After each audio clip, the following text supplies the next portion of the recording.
What was Lee's personality during his school years? Well, you're asking me to remember things from 50 years ago, and I really wasn't ever in school with Lee. He was 4 years younger than I was, and I was away. I had left for college when he started high school. So Lee was very smart. He was a typical teenager in that his parents always expected more than he was producing. So, but he was on the newspaper staff.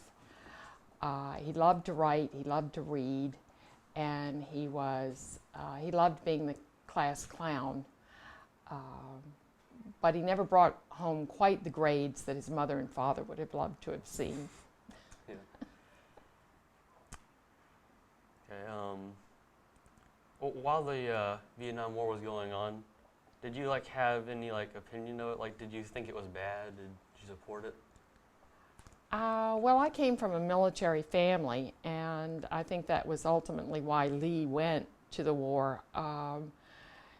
My father sailed for Europe the night, for North Africa the night I was born, and then after, he stayed in the Army after the war, and so Lee and I both grew up in a military family. We lived all around the world. We lived in Europe, we lived in the Far East, and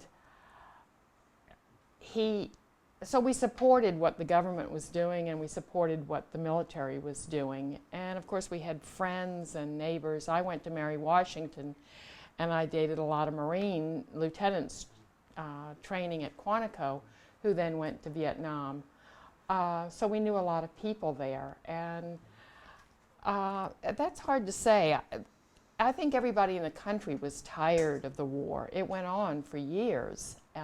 Looking at your dates of the young men, and over 10 years the war went on, and people were dying there. And we became tired, but we didn't, like the government, we didn't know how to extract ourselves from the whole mess. And yet for those of us who were involved and had friends, it was heartbreaking, because people you knew were being wounded and killed, and you wanted to support them. That was one thing the Vietnam War taught the American public, was to divorce the warrior from the war, in a way. The war is run by the government, and the warrior is to be admired for what he, today they're all volunteers, and I take my hat off to them. No matter whether the government is doing right or wrong, they're supporting their country, and they're supporting all of us.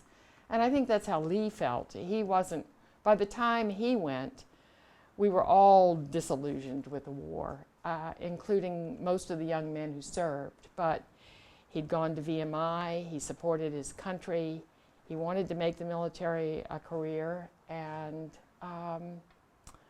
so he went.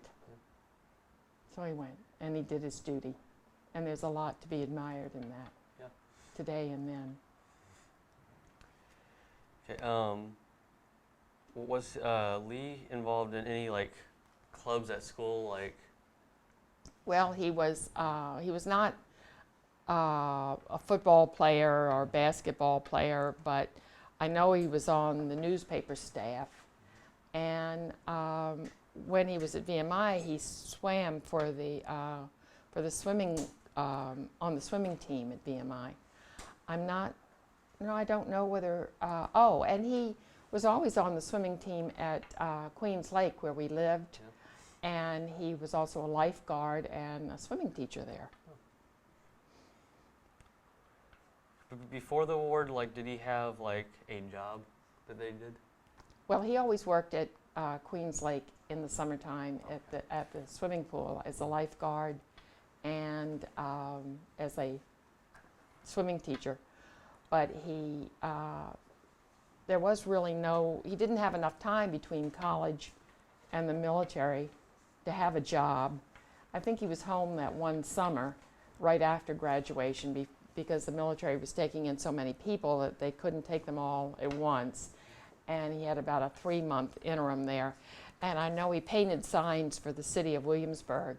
And people would say that they loved driving into town when Lee would be painting signs on the street because he would always have a wave and a smile for them. Early on in high school, Mr. Ben Scoden, who had developed Queens Lake, hired Lee to work on the landscaping crew. And my mother loved that because it kept him busy and out of trouble for the summer.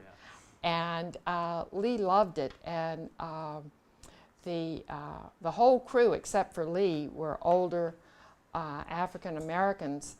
And he loved working with them. He had a great time that summer. Yeah. Would you say that when he was like little, did he like show any like strong signs like he like absolutely wanted to join the military and everything? Yes.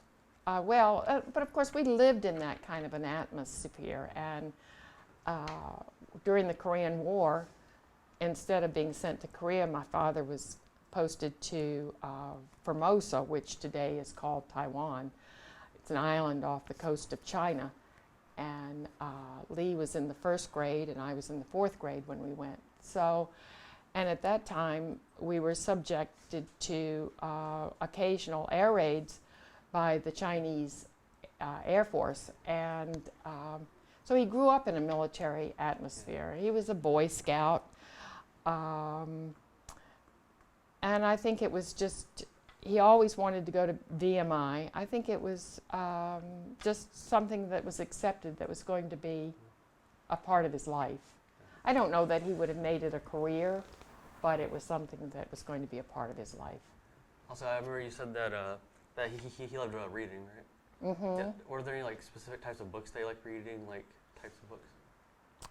I don't remember anything specific. I remember I would send him books, and I just chose all kinds, a vast array. Yeah. History, he loved history.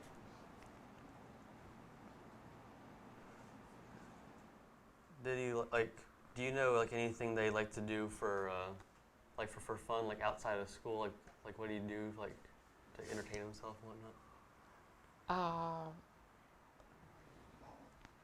Well, not really, because when I left for college, he was starting high school, and that's when you begin to have a social life outside of home, and I wasn't home for his social life. But like most teenagers even today, he hung out with his friends and he dated, and there were school dances and school social events.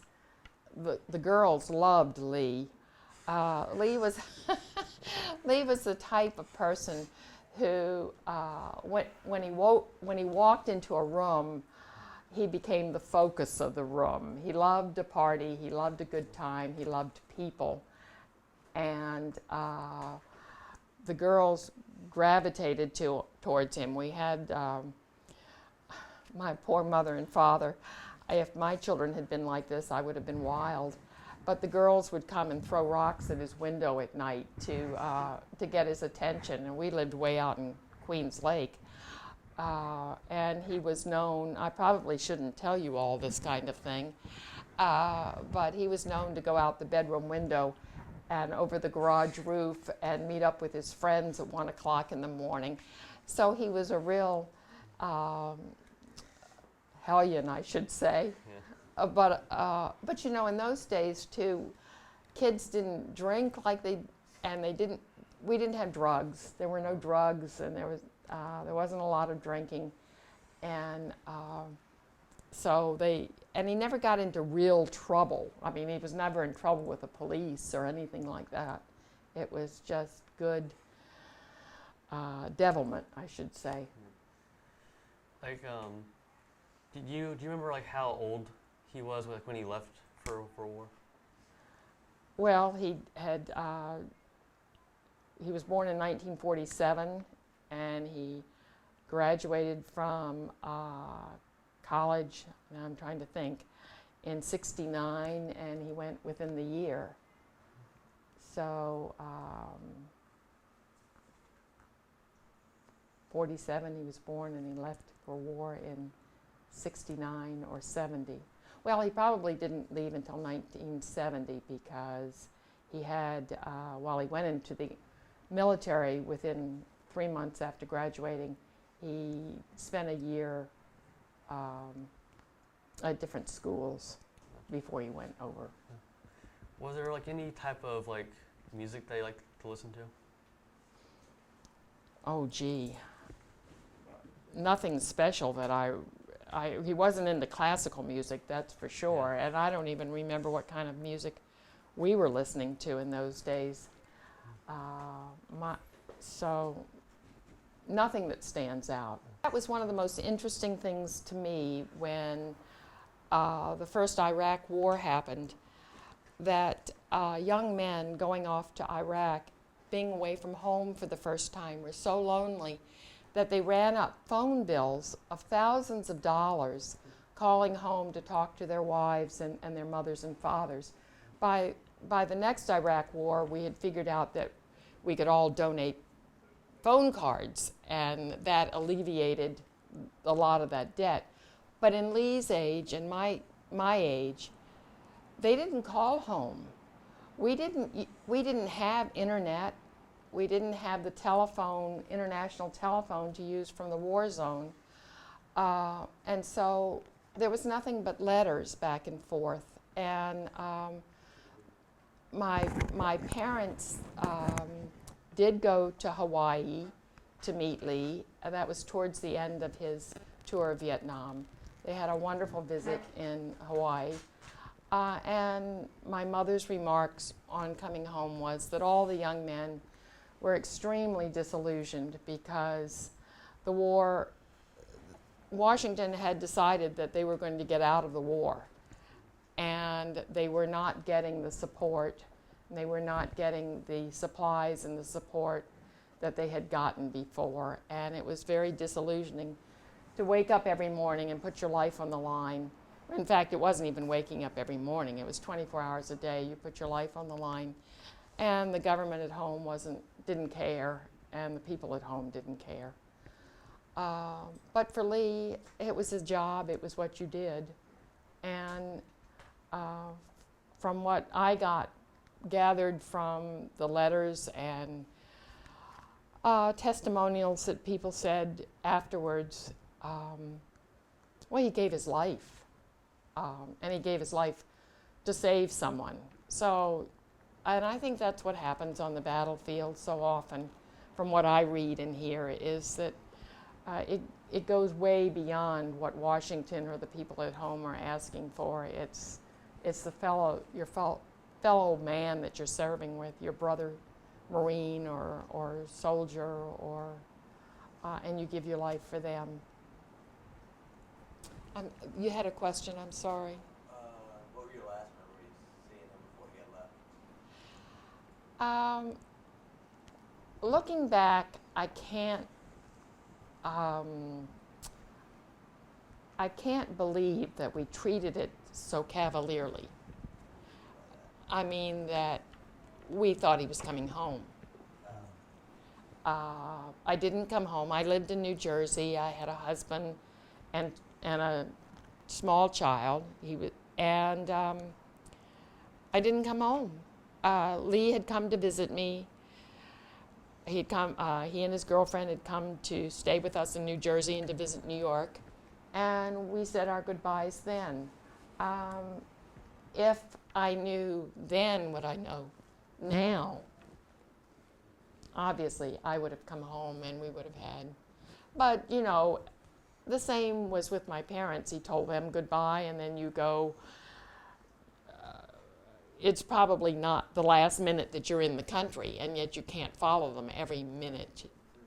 They're adults, they're men, they've made their decision, and they're going off. Yeah. My dad just came back from his last tour a couple months ago, or last year. Retired in a couple months. So where was his last tour? In Afghanistan. Afghanistan. So, my hat's off to him. And to you, because I know how hard it is for the families. Like I was telling your teacher, I was telling Eric earlier, and I think I said on camera, I didn't see my father till I was 3 years old, because I was born the night he sailed for North Africa. And so in a military family, you accept that that's what you do. You learn to live with life as it presents itself. So is there any other experiences that you experienced in the 70s during the wartime that you yourself had experienced? Well, I was very lucky in that I was kind of isolated. I was a young mother staying at home, taking care of a child. And so I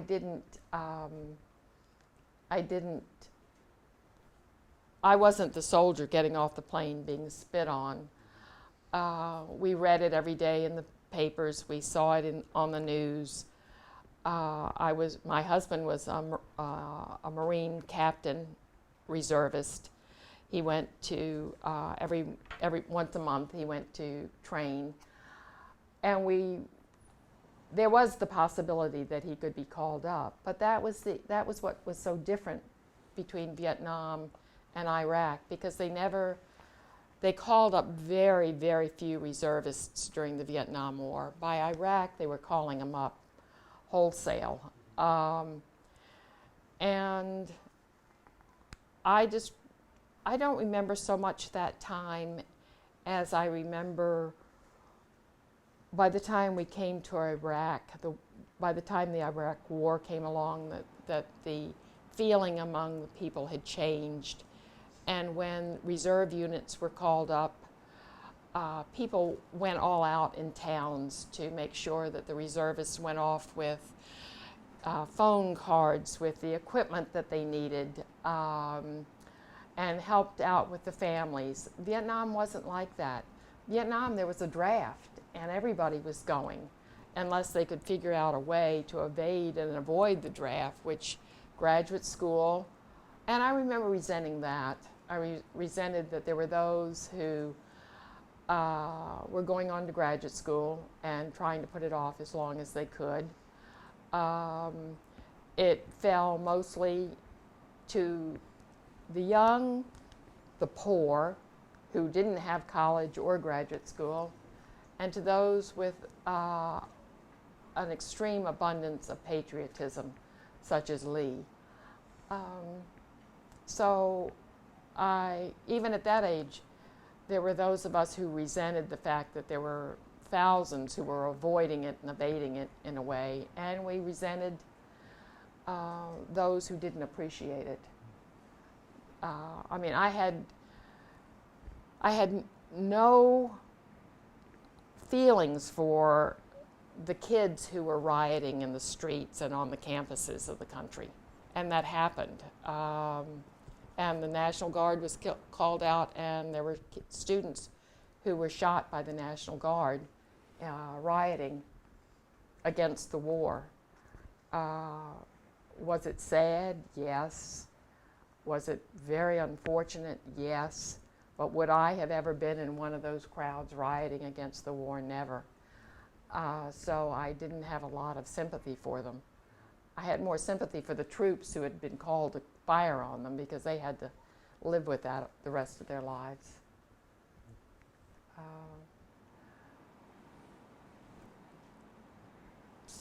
said Lee liked to be the class clown a lot. Did you have any other funny stories about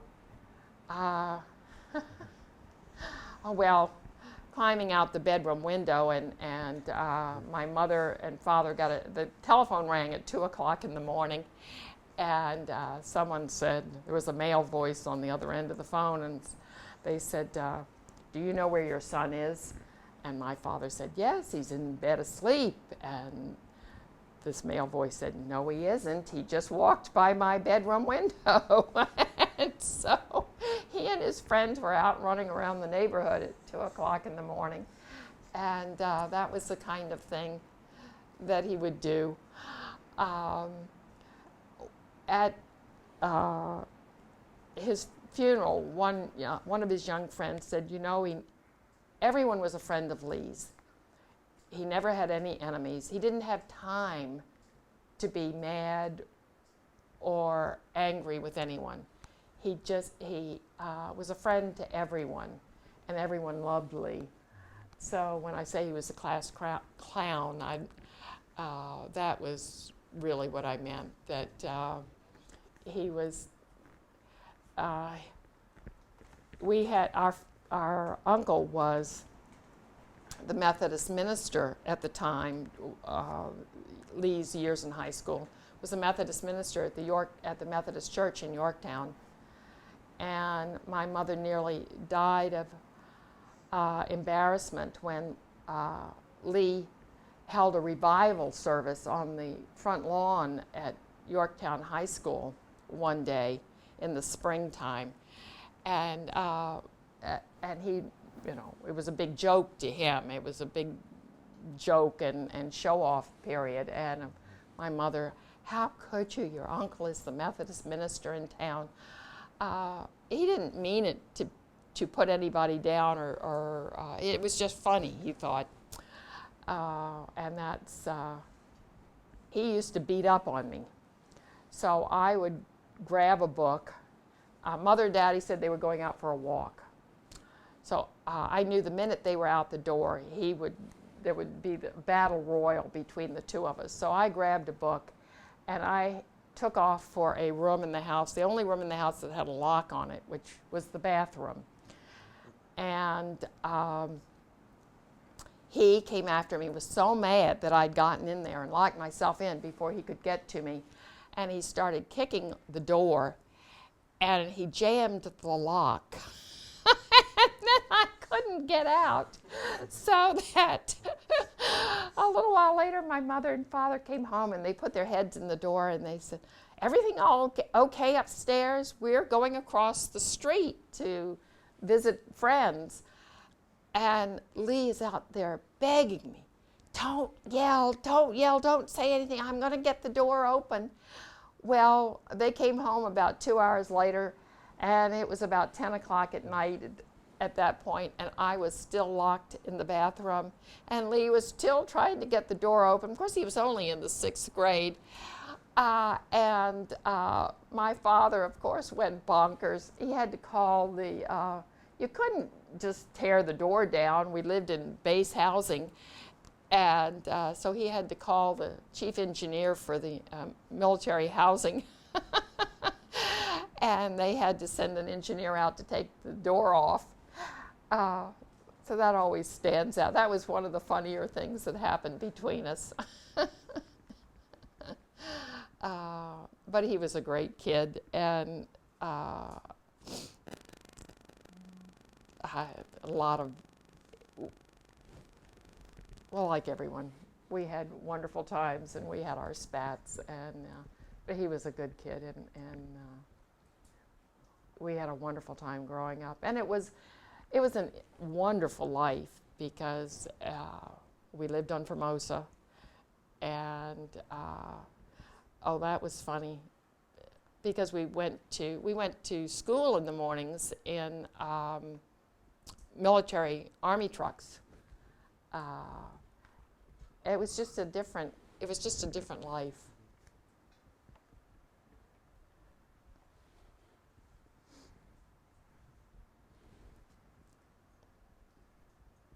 You mentioned that your uncle was a minister. How important was faith to him as a person as he grew up and went away, especially? Well, faith. We were both. That's an interesting question. We both of my parents were from Newport News. Were born and raised in Newport News, and and their parents, while not born in Newport News, had lived there their whole adult lives, and they were all members of Trinity Methodist Church, which is one of the few churches standing downtown Newport News today. And Lee and I were both baptized and brought up in the church. We visited it whenever we were home because, like, we did not live here. We lived in Maryland. We lived in North Carolina, as my father was stationed at Aberdeen Proving Grounds in Maryland and then in Fort Bragg in North Carolina. And Lee joined the church, joined the Methodist Church when we lived in Germany. That was the age when you join and when you take instruction in the church. And there was a chaplain on the base. We lived in Benjamin Franklin Village in Mannheim, Germany. And there was a chaplain who was a Methodist, and he instructed Lee, and Lee joined then. We were a church-going family. He was involved in MYF. It was just a part of our lives. It was an integral part of our families and of our lives. And of course, they say there are no atheists in foxholes. But I don't know that we ever really talked about it as adults. But it would certainly have been important to him. Can you tell us a little bit about your own story since his passing?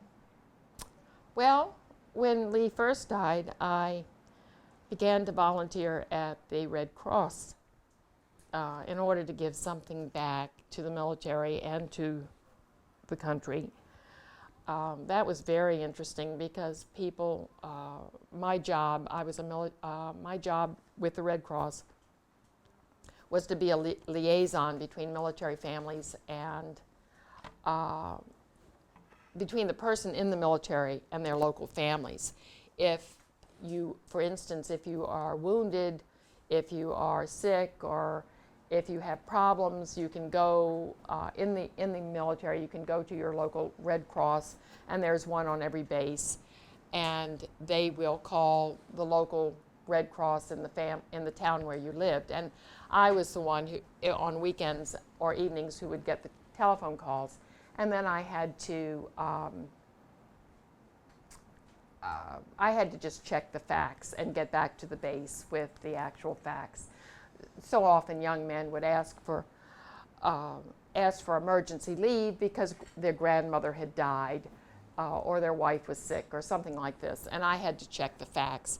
I actually had a request that came in. The grandmother had died, and the funeral home said, well, not to their knowledge, the grandmother hadn't died. So anyway, it was very rewarding, though, because there were times when people were sick, when people were hurt, and I could facilitate the military person getting emergency vacation time to come home. I'm married. Lee was alive when I got married, and I married a Marine lieutenant. Well, by that time he was a captain, but a Marine lieutenant that I met at the Williamsburg Methodist Church. He was stationed at Yorktown at the Naval Weapons Station. And so everybody in the family had some kind of military connection. And my husband stayed in the reserves for 30 years. And then my son went into the Marines. So we have a strong military connection. But I have 2 children and 3 grandchildren, and a son-in-law and a daughter-in-law, and we live in Chicago. But I can say with absolute sincerity that not a day goes by that I forget, that I don't remember, and that I'm brought to tears by the waste of it. And not just for my brother, but for the others, and for the country of Vietnam. It was a terrible tragedy all the way around. And I think it was a tragedy for the American people. I don't know that I have any answers. The one good thing is that I do think that the majority of the American people feel differently about the military today than they did during Vietnam. They don't blame it on the military. The military in this country is an arm of the federal government, and the young men who volunteer to go do what they're told to do.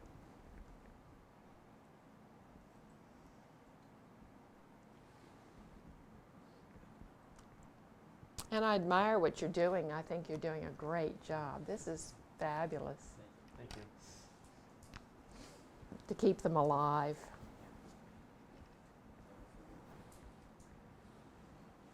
Any other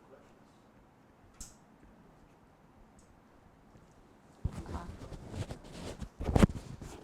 You know, he died saving someone, well, attempting to save someone's life, and he received, I'm sure you all know all this already, he received a Bronze Star with three leaves.